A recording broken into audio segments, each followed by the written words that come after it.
تقریری مسابقہ جو طلباء اکرام کے درمیان ہوا تھا اس کا نتیجہ بیان کرنے کے لیے میں منصفین میں سے حضرت مولانا مفتی سمیع اللہ صاحب کی خدمت میں عرض کروں گا کہ وہ سٹیج پر آئے اور آپ حضرات کے سامنے اس مسابقے میں اول دوم سوم پوزیشن لینے والے طلباء کے نام کا اظہار کرے۔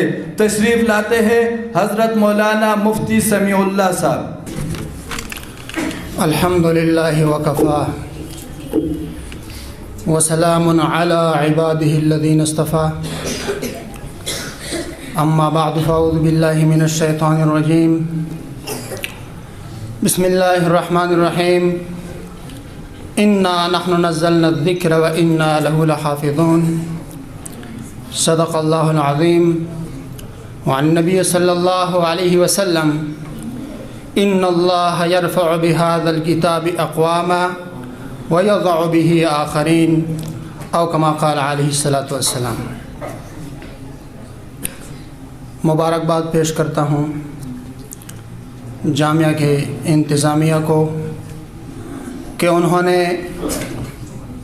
اتنی کامیاب مجلس منعقد کرائی۔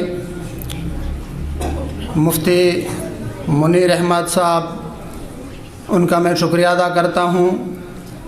یہاں پر مسلمانوں کے ایمان کی تقویت کے لیے ایک مختصر سی کامیاب مجلس منعقد کرائی۔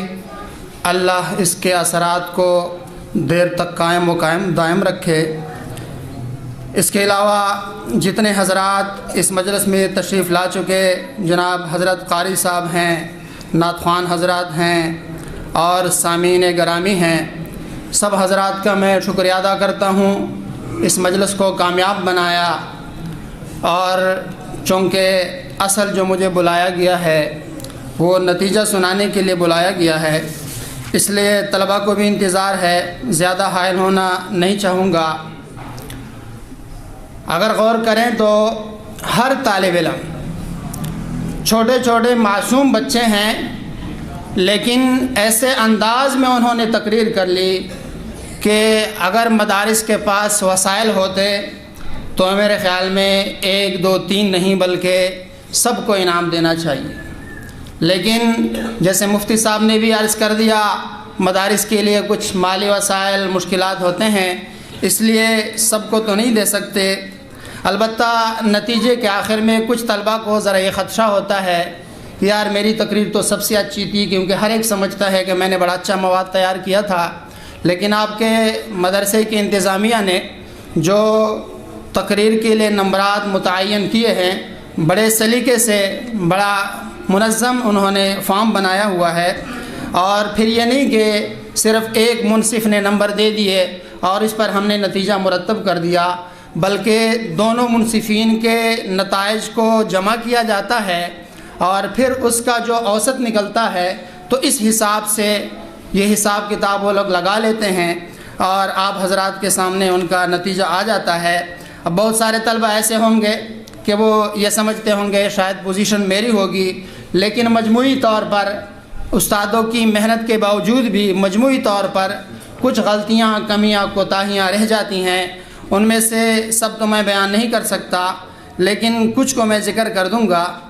ان میں سے بعض طلبہ تو ایسے ہوتے ہیں جو بیچ میں تقریر بھول جاتے ہیں، کچھ طلبہ ایسے ہوتے ہیں کہ بہت تیزی سے تقریر کرتے ہیں، آواز میں اتار چڑھاؤ نہیں ہوتا، ایک ہی ان کا لہجہ ہوتا ہے۔ بعض اوقات بعض طالب علم کی غلطی یہ ہوتی ہے کہ وہ مجمع کی صرف ایک طرف متوجہ ہوتا ہے، دوسری طرف ان کی توجہ نہیں ہوتی ہے۔ کچھ کے اندر غلطی یہ ہوتی ہے کہ وہ تلفظ میں غلطی کر لیتے ہیں۔ مثال کے طور پر بعض صلی اللہ علیہ وسلم کو بہت سپیڈ سے بیان کر دیتے ہیں، پتہ نہیں چلتا۔ بعض جیسے موضوع ان کا عظمت قرآن ہے، لیکن وہ قرآن کی تعریف بیان کرنے لگ جاتے ہیں۔ قرآن کی تعریف کیا ہے؟ اس موقع پر آپ نے عظمت بیان کرنا ہے، تعریف نہیں کرنی۔ اسی طرح عظمت صحابہ بیان کرنا ہے تو جو صحابہ کی عظمت سے متعلق واقعات ہیں اس کو بیان کرنا چاہیے۔ تو اس طرح مجموعی کچھ غلطیاں ہیں، میں بیان کروں گا تو اس میں بہت زیادہ وقت لگ جائے گا۔ بہرحال جو فیصلہ آیا تو انشاءاللہ اسی میں اللہ تعالیٰ کی طرف سے انشاءاللہ خیر اور برکت ہوگی۔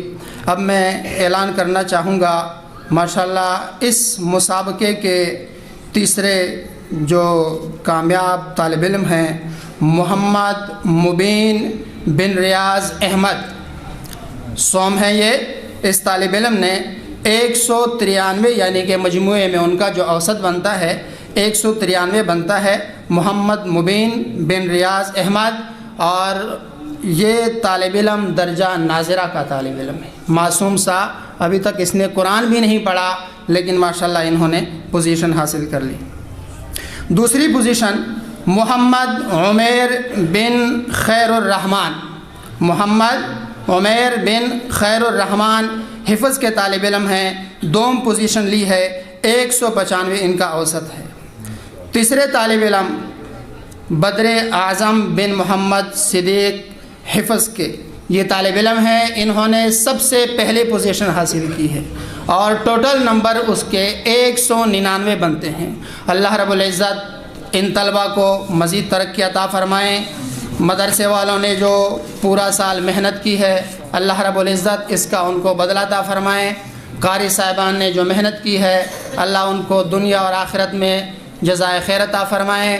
جن طلبہ نے قرآن مکمل کیا ناظرے سے یا حفظ سے اللہ رب العزت اس کو اپنے دربار میں قبول و منظور فرمائیں اور ان کے والدین کو جنت کے اچھے اچھے محل عطا فرمائیں.